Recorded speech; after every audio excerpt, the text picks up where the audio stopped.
Anybody can be successful, no matter what the niche is. If it's something you're passionate about, you can package it in a way that the people will want to learn from you. And that was the light bulb moment for me that made me realise, wait, there is another way. There is another way that I don't have to be doing a job that I don't enjoy. It's just about grabbing it by the balls and giving it a go. There's no real magic formula. It's about not overthinking it and just trying it. What's the worst that's going to happen? Finbar, welcome to the show. Right back at you. Well, thank you. Great to be on. Welcome to Edinburgh. It's been a while since you've been here. Yeah, it's been about 3 years or that, since the glory days. Yeah. Over in Glasgow. Finbar, if someone stopped you on the street and said, how did you end up here and who are you? What would you say to them? So, how far do I go back? So, I'll try to keep it brief. So, I studied law in UL.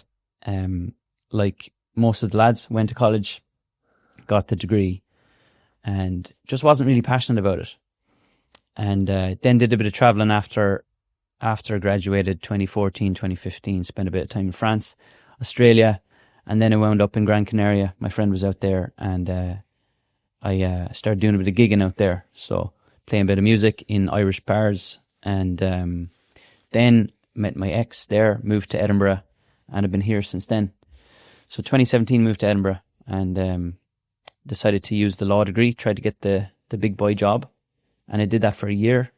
Again, no passion for it at all. Just a means to an end. Wasn't lighting me up. Started gigging again a little bit in Edinburgh, and then I suppose lucky to be in a city where if you're a solo musician like I am, there's loads of work here. There's loads of gigs. So kind of, I suppose Edinburgh's kind of like, it's like a big village, like everybody knows each other. So if you're in the music space, it's very easy to network. So eventually started getting enough gigs that I was able to quit the 9 to 5 and just gig. So I've been doing that ever since, basically, since 2018, just gigging full time. And that's kind of brought me to where I am now. I'm not sure if that answers the question, but I think that, yeah, it's hard to summarize because there's been so many, we'll say, ups and downs and twists along the way, but that's where I am now. And Edinburgh is definitely my home now. I love it here. Like, it's a class city. Tourism, obviously being big, means when you're gigging out in bars, you're meeting different people all the time. It's very varied and it's fun. I meet some characters like from all over the world, and that's why I love it. Yeah, so that brings me to where I am now. Obviously started this coaching business now in the last 6-9 months, basically helping people to do what I do, which is gigging in pubs and bars, playing cover songs. And there's a huge market for it there. And I think I built up a lot of experience at this point that I'm able to share that now. And people are very receptive. And yeah, that's where I am now. And I'm enjoying the journey, man. Love to hear it. Enjoying the journey. That is the mantra. Tattoo it to my forehead. Yeah. Changing from law into full-time gigging, that's a massive change. Yeah. Was there like a breaking point, or was it more like a kind of slower trajectory actually making that kind of movement across the segue? Yeah, it's funny. What came up there actually when you asked that question was, I was thinking back to, like, you know, when you're in school and you need to decide what you're going to do after school. Yeah. If there was an option back there to do full-time gigging, do you know what I mean? I'd have chosen that, but that's just not a thing. It's never entertained as an option. You know, in careers advice or anything, any teachers you speak to, it's always the academic route. So I chose law because my aunt was a lawyer and I did some work experience with her, and I thought it was kind of cool being in the courts and that. And I enjoyed arguing. Well, that's what my parents used to say. But apart from that, there wasn't really any major reason why I chose law. And then I'm lucky that I come from a family where we're quite musical, and my dad used to gig. So I started gigging on the side when I was 18, 19. So I always had that, you know, I suppose a hobby mentality for it, that it would be just a side hustle forever, something I would do on the weekends. And back then I always assumed that I would just work 9 to 5 forever, like everybody else. Because especially growing up in Ireland, like we've spoken about this before, it's kind of small-minded outlook, especially 10, 15 years ago when we were in school. You're not aware of any other possibilities. You're not aware that there's a whole other world out there that isn't going to college, getting the degree and working 9 to 5. So for me, it was very gradual. Like, I said the biggest moment was when I moved to Gran Canaria in 2016 because my friend was living out there. And he said, man, there's some Irish pubs out here, so why don't you come out? You might get some gigs. And I went out there and I got a trial gig in an Irish pub, and then they offered me 5 nights a week. So suddenly I was able to gig full time and make, a normal wage just gigging. And that was the light bulb moment for me that made me realize, wait, there is another way. There is another way that I don't have to be doing a job that I don't enjoy. Now, still back then I thought, this is probably just temporary, I'll eventually have to go back and get the real job. But it plants the seed, Yeah. And then you realize how much more enjoyable that lifestyle is. And it makes it harder to go back then. So that's why when I moved to Edinburgh, and I still had that friction of I should get the law job. And even my parents would have been, pressurizing me to go back and get the proper job, but it just never sat well with me. But I was lucky to have the music as an alternative. It was something that I had from when I was younger that was just there. It was always there. And having gigged in university and that in Limerick here and there, it was easy enough to kind of break in to the scene here, but it definitely took off more than I expected. And again, it comes down to Edinburgh, the city. As a solo musician, I probably just was very lucky to have landed here, to be able to do it full time again. So to answer your question, there was no, apart from the Gran Canaria moment, there was no real major moment. It was very much gradual and just never being fully satisfied with the idea of working that job that I didn't really enjoy. So yeah, I'm just glad that I was in a place as well that allowed me to explore other options with the music. I think getting out of your hometown is a big one. Yeah. Just stepping into a new environment and trying new things and kind of having... there is an element of bravery, though, you do need to actually say, look, I'm going to go against the status quo. I'm going to try my own thing. It mightn't work out, but we'll see what happens. We'll give it a crack anyway. Did you find much friction actually saying I'm gonna hang up the boots when it comes to the law job? From my family, my parents really, and I would joke with them about it now. They would have been the ones who would have thought, okay, you love the gigging and that, but come on, you can't be doing this forever. Apart from that, there was nobody else in my life who maybe made me feel like I shouldn't be doing it. But I always felt the pressure from the parents, and they grew up in an era in Ireland where nothing other than doing something fairly conventional was an option. And I think they've opened their eyes a huge amount, even in the last few years. But while they would have been kind of trying to guide me towards going back doing something else, they were never overly pressuring with it. Do you know what I mean? And they've always kind of let me do my own thing. So it's probably the main reason why I was able to do it. Is they'd been joking with me and saying, "Oh, you need to get." I joke with my mother about the permanent and pensionable job. She'd be going on about that the whole time. Would you get the permanent and pensionable job? But we'd laugh about it now, So they were always supportive, to let me kind of do what I wanted to do.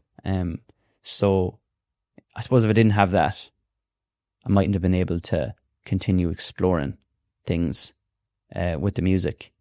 And then I'd always be telling them about like the odd guy I know here who would have quit his 9 to 5 as well to gig. And I'd be saying that to them. I was like, oh, there's another fella here now. He's doing the same, you know? And then they'd be like, oh, did you hear about so-and-so who's got a great job now with whatever law firm in Dublin?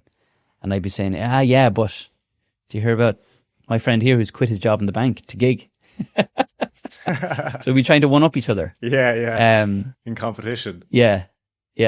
So, but yeah, getting out of your hometown is a big one. I was never, I never saw myself staying at home. I love going back home, but yeah, there's more out there, isn't there? There's so much more out there. And when you get a taste of it at all, when you're younger, you realize that you can't survive or grow unless you get out there and see new things and go new places and learn from other people. Yeah, I think the comfort you can relate to as well. What you said about growing there, like, in order to grow, you need to get out of that comfort zone. I think the comfort zone is where your dreams go to die. Yeah, 100%. Yeah, I really believe that. In terms of Edinburgh as a city, what's kind of the big appeal to you? Like, it is a city full of artists. It is a city full of lots of opportunities. What's kind of the big anchor for you? Because you've been here, what now, 7 years? Going on 8 years. Yeah. I'd say, like, firstly, the people are sound here. Like, they are. There's also a big Irish community. It does help, especially in the music. Some of the first friends I made here in the music were Irish lads. And one of my good friends, Craig, he owns one of the music agencies in Edinburgh, who they book the music for a lot of the venues. So got friends with him, and he helped me out with getting me more gigs. And for me, like, I like living in a city, but not too big a city. It's perfect size, you know? And I do like the kind of, everybody kind of knows each other in the music scene in a way. And when it comes to the circle of musicians that are here, everybody's really sound, and we're all on the same page, and we can help each other out, get gigs covered. If somebody needs a night off, you can chuck it in the group chat and somebody will grab it. And likewise, you know, if you fancy a gig on a Friday night that you don't have one booked in, one will probably pop up and you can just take it. So it's always been effortless from the music perspective here. And I talk to a lot of people now online, and I'll say, like, if you were in Edinburgh, I could sort you out with gigs. You know, it's just that place. And there's no real egos here either, especially amongst the musicians. Everybody respects each other, and if you're good, you'll get the gigs, you know. There isn't really, like, favoritism like there would be back home in Ireland, where in certain parts, you know, people who are around longer, they'll keep the gigs in favour of the newer people. Whereas here, everybody gets an opportunity, you know. If you're good, you'll get the work. And I like that. It's fair, you know. So that's why I love it here. And obviously being an artsy city, and it's just a nice vibe, you know. I think anybody who comes here would agree with that, you know. It's just a nice place. So definitely home for me for the foreseeable. Yeah. What you touched on there, vibe. I think there's a lot to be said for vibe. Just that energy. You just feel it in the air over here, I feel. It's definitely a special spot.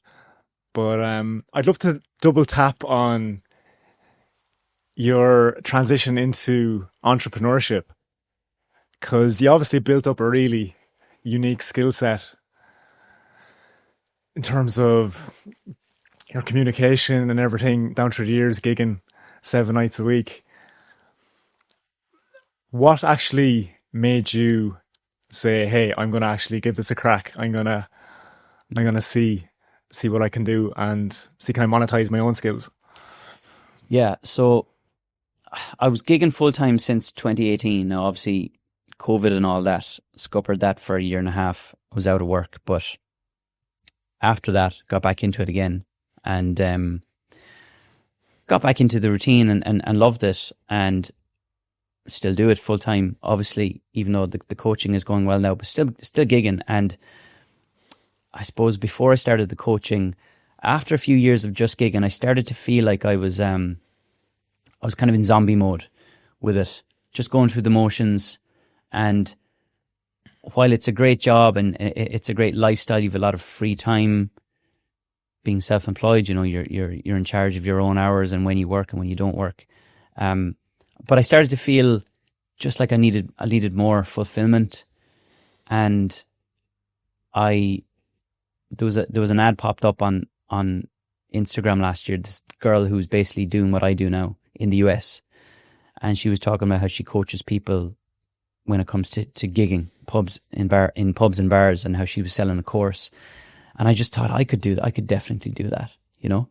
And then that was the moment where the brain just started going into overdrive with ideas. And I could talk about this and I could talk about this. And I think people would enjoy this, or people would find this helpful. And I've always enjoyed teaching. Like I've taught guitar to kids over the years. Even in school, we used to go into primary school and teach the kids in primary school music. I've always enjoyed teaching, and I've always felt like I was kind of good at it, but that's because I enjoyed it. I think it's a big part of it. So then I started to think maybe I could teach people, you know, but I wasn't sure what the demand would be like, or even what the target audience would be like, or what the interest would be like in this type of thing, because it's quite niche. Like there's a lot of people out there who can teach you how to be a brilliant guitarist, and I'm not a brilliant guitarist, you know. I'm not somebody who plays solos and riffs and can show you how to go up the neck and play Led Zeppelin and all that stuff. And there's lots of good singing teachers as well. Yeah. Teach you how to sing, like how to improve your vocal range and how to sound like a professional and all that. And I'm neither of those.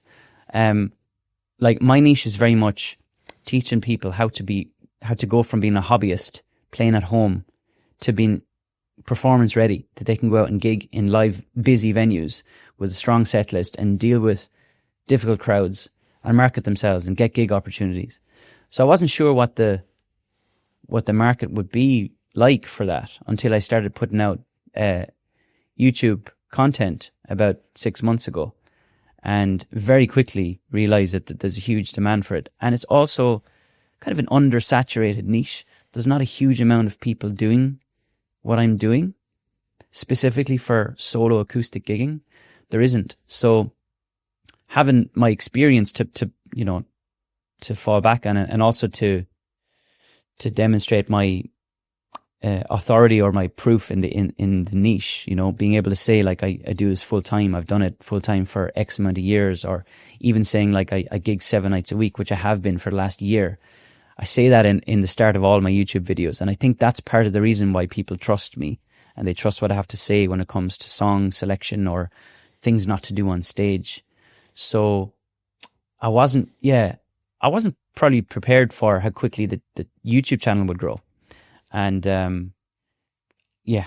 from there, obviously, it's making a percentage of those viewers clients, and that's worked really well. And now I've got a good thing going with clients from, you know, a lot from the US, a few from Australia, a few from Ireland, a few from England, and yeah, it's great. It's now given me that fulfillment that I was craving, that I wasn't getting from just gigging. And now it's just about building it and making it into something that's really powerful. Because I think the potential is there. Like, 'cause at the moment, I'm still pretty much doing everything myself, planning my videos and editing them myself, and coming up with the ideas. And eventually, would be great to have, you know, some sort of an ecosystem where I have people helping me with different aspects. So I've kind of gone on a bit of a ramble there now. I can't even remember what the question was. I can do that sometimes, but it's going well. It's going well, yeah. And it's ticking the box for fulfillment. And also, you know, if you think of the smaller downsides of being self-employed when you're just gigging, you know, like there's no sick pay or holiday pay. You take time off to travel. I blow through my money very quickly when I'm doing anything like that. And I've always wanted to have something else as well to you know, financially to save for the future and whatever it is. Something else that's a bit less, what's the word? Erratic, I suppose, or a bit more stable. But that's not the 9-to-5 job. So that's where I'm at now, and it's going well. It's gone better than I expected in the short space of time. So we'll see how the rest of the year goes. So yeah. Yeah, I think like anyone getting into like starting up their own thing or going out on a new venture, it seems like a scary beast to take that on and to run with it. How did you find like the marketing, the sales, the actual core skills that you need to be able to essentially get people to pay you online and send you money in exchange for your service? Yeah, that's a good one. So for me, the sales side was something I was very uncomfortable with initially. Like asking people for any amount of money was something I just didn't like having the conversation. So I signed up with, I got mentorship from a guy called Ted Carr, who's Canadian. He teaches coaches in any niche to set up their online business in, you know, whatever area they're in. So it could be health, could be spirituality, could be, for me, the music. So they had a lot of training on how to make the sale. And certain elements of that were really helpful. And certain elements I didn't agree with. You know, I hate being salesy or coming across salesy. So initially, like how it works for me is that I put out my videos that are educational style.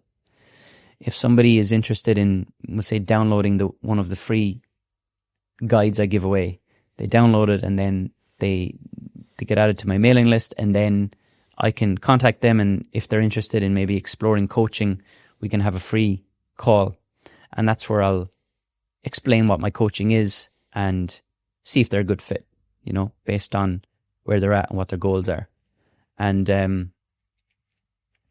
that would go to a sales call then, if they were keen and if I thought I could help them.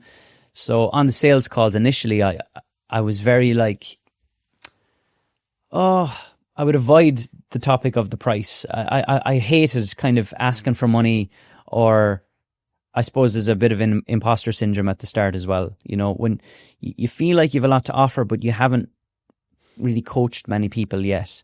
So you don't have that track record. You don't have the confidence in it yourself yet. So initially I definitely struggled with the sales side for sure.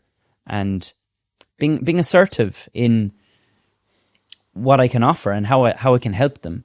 Yeah. I'd be too nice almost in the way where I'd say, no, have a think about it or that kind of thing. And I probably to them didn't come across as very confident, you know, and they're probably going away thinking, I don't know, he wasn't very sure of himself.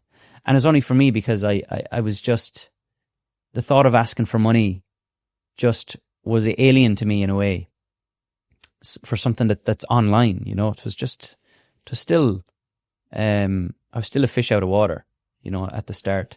But then once I had a few clients under the belt and they learned a lot and their feedback was really positive and I got good testimonials from them, it gave me so much more confidence to know my worth in what I can offer and how I can help people. And that's probably what flipped it for me. Whereas now I can, you know, now I can speak to people and I can say, look, this is what I can offer. This is the price point. You know, I'm still not salesy. I'll still say, like, it has to feel like the right fit for you. It has to feel like the right timing. But if you're ready to get started, then I am, you know.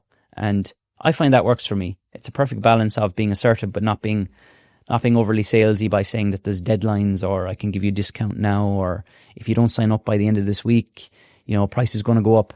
I've never used those kind of tactics because I just don't agree with them. They don't sit right with me. And I find if that means that I lose a sale here and there, I don't care. I'd rather be true to myself and how I communicate with people.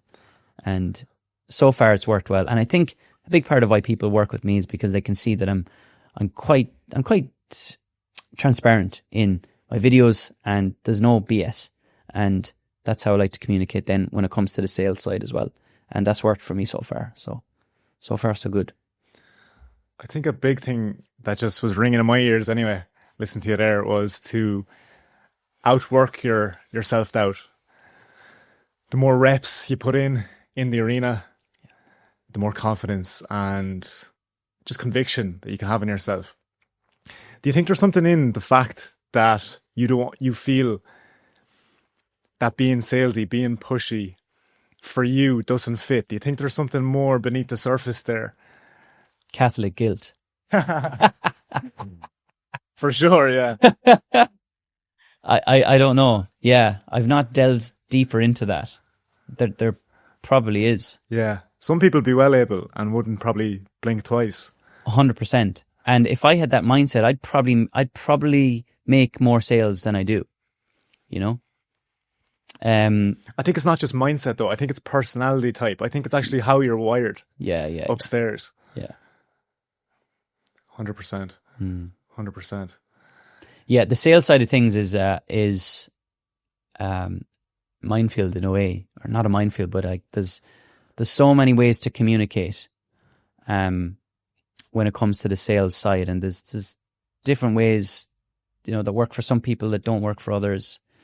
You got to find your sweet spot, but like it's still very early days for me, that I'm still open to evolving and learning from others and what works for them. So we'll see how it goes, but yeah, a bit of delving deeper on that would be interesting. Like, I think when it comes to this game in general, there's a lot of rejection you got to cop. Like you got to get hit in the mouth multiple times, whether it's in sales, in marketing, in reaching out to people. And I think that puts a lot of people off. What kind of mindset do you think you need to be able to push through that pain of rejection and kind of flip the switch from instant gratification to delayed? That's such a good question.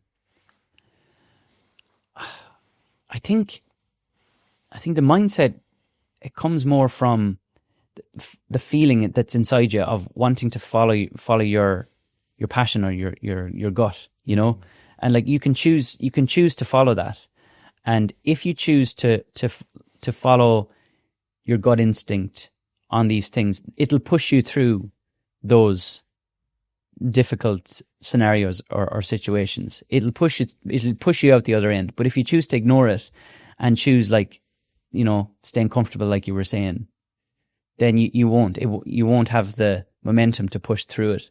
So I think it's just like, it's not listening to the doubts. It's just ignoring the doubts in the mind and just giving it a go, because what's the worst that's going to happen? You know, you try it and it doesn't work. But you've got to try it. Otherwise, you'll get nothing in the end. So I've always had that mindset with things of at least to try them.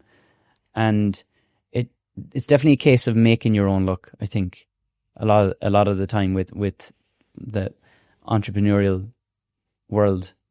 I still actually find it weird to call myself an entrepreneur. I've always kind of seen that word as, you know, a guy in a suit with a briefcase. Do you know, that stigma. I still don't see myself as that, which is funny. But yeah, it's just about grabbing it by the balls and giving it a go. Like there's no real magic formula. It's about not overthinking it and just trying it. What's the worst that's going to happen? You know? I seen a good quote the other day from a guy called Dan Coe, and he said, people aren't depressed nowadays, they're questless. What would you say to someone that is kind of going through the motions, the day-to-day life, the mundane, and don't feel like they have a purpose in life? They don't have a North Star.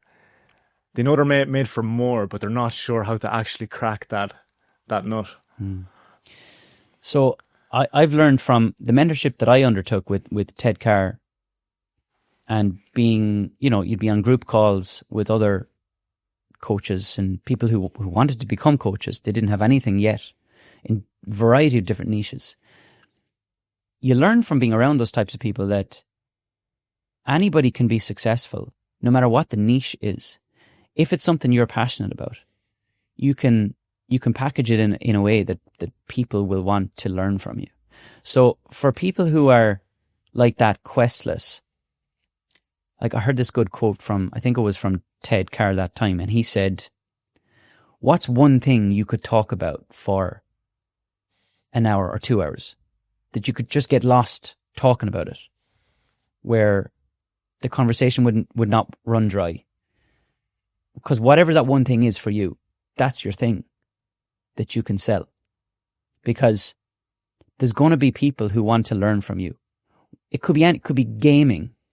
Could be, there's people who sell courses now on how to grow compost in an apartment flat, It can be that niche. But if it's something that you're passionate about, that you can talk about to anyone, talk to the wall for an hour or two, then it's something that you're knowledgeable enough that people who are less knowledgeable than you will pay you for that information, that experience.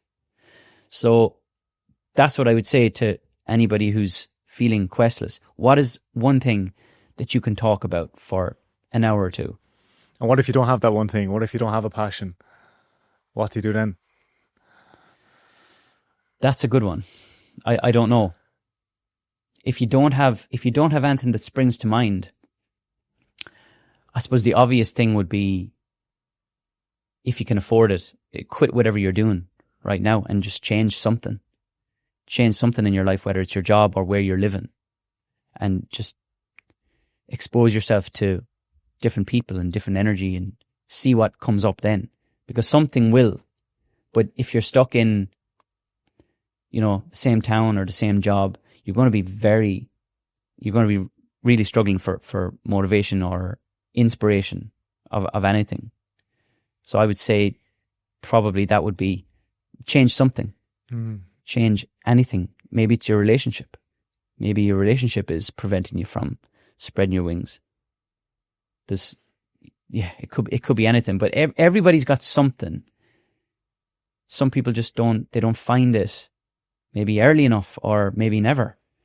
And you've got to just put yourself out of the mundane to find that thing. So yeah, it's the people who do find it, then you realize, thank God I found it, you know what I mean? And you kind of think, God, what if I never found it, because a lot of people don't. I believe a lot of people kind of get it mixed up though.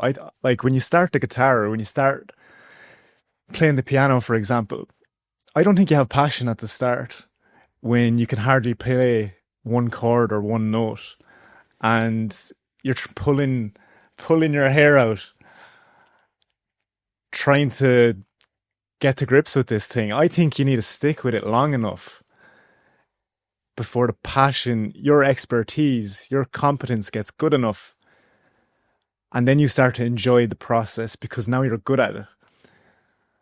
Would you agree with that, or do you think it's more nuanced? Yeah, I would agree with that. Like for me, my parents would have had me and my sisters learning, like my parents had me learning the classical flute when I was a kid, and they had my sisters learning the violin. And that wasn't really my decision. I never really enjoyed playing the flute. Yeah. It did teach me a lot about music though, the music theory side of things, which is possibly what has helped me in where I am now. But I was never drawn to playing the flute. Like when I had spare time, I would pick up the guitar. And my dad used to play the guitar. So the guitar was the one I was always drawn to. But even when I was 14, 15, 16, I didn't know what I wanted to do, or if I wanted to do anything with the guitar. It was just a hobby. But the hours and hours of practice, and the hours and hours of trial and error, and sitting up in the bedroom trying to play along to White Stripes and struggling, and then realizing, oh, it sounds better if I do it this way. Having those eureka moments yourself they're the most powerful. They motivate you.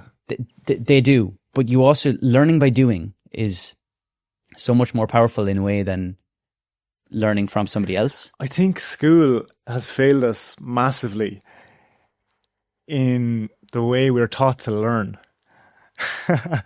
Like, I don't know about you, but if I was to kind of start some new skill, I'd probably look up a 3-hour YouTube video to try and crack this versus actually just getting involved and getting stuck in. I think that all comes down to how you're taught to learn in school. It's just not the most optimal way. It's massively suboptimal. It's completely the opposite way than what it should be. We're taught to regurgitate. Yeah. We're taught to regurgitate and taught how to think. And we're taught to memorize things that we don't really understand. You know, like you're taught to memorize words of an essay or words of a poem, or now obviously you do delve into some of those things a little deeper, but you're very much taught how to regurgitate and not think outside the box. Definitely that's not encouraged, you know. Frowned upon. Yeah, it is. Especially in Ireland anyway. Growing up. We could chat about that all day, I'd say. There's always that one kid just asking these awkward questions. Yeah. And the teacher getting them to shut up. Yeah. You're just taught to repeat a process that every person before you has repeated and every person after you will repeat. There's no individualistic teaching or approaches or allowances for different ways of learning. You know, not everybody learns the same way. Some people learn better visually. Some people learn better by listening. It's all just the same. I think that comes back to your personality type and how your brain functions, how you actually process information. Yeah.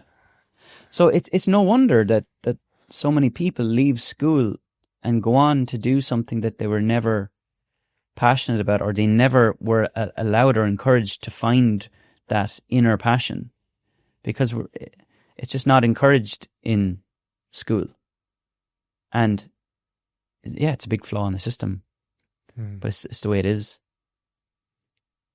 And if you get out of it, you're lucky.